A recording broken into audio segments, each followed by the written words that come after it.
人はもういますか？遠いようで案外そばにいるよ。君には僕が見えないんだろうけど、忘れないでなんて言えば君は困るだろうから、忘れていいよなんて最後まで強かった。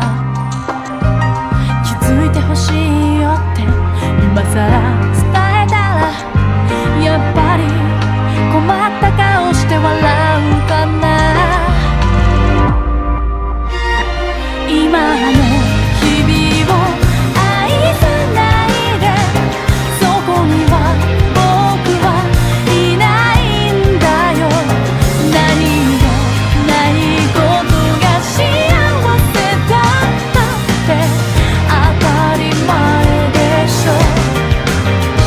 もしも願い叶うのなら、止まるよ笑ってくれるのなら、愛を教えてくれた君とまたもう一度会いたい。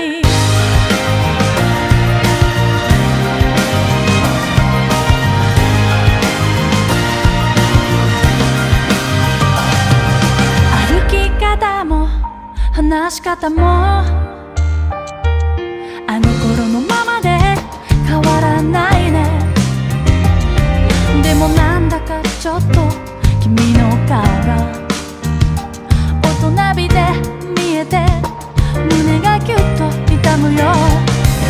別れが来ることを初めから知っていたなら、おはようありがとうごめんねおやすみをもっとちゃんと言えていたかなって後悔しているよ。伝えたい言葉で溢れてる。今の君に触れてみたい。この手で強く抱きしめたい。君がいないこの世界から今日も名前を呼ぶよ。まぶた閉じればいつもそこに愛しい日々がよみがえるよ。涙色濡れた想い出さえも切なくきらめく。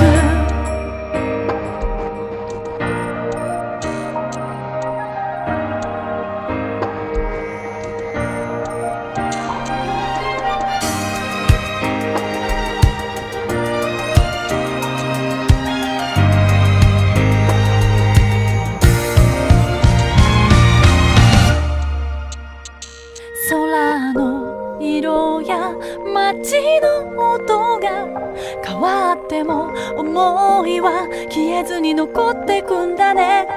だからせめてこの声が届いてほしいよ。君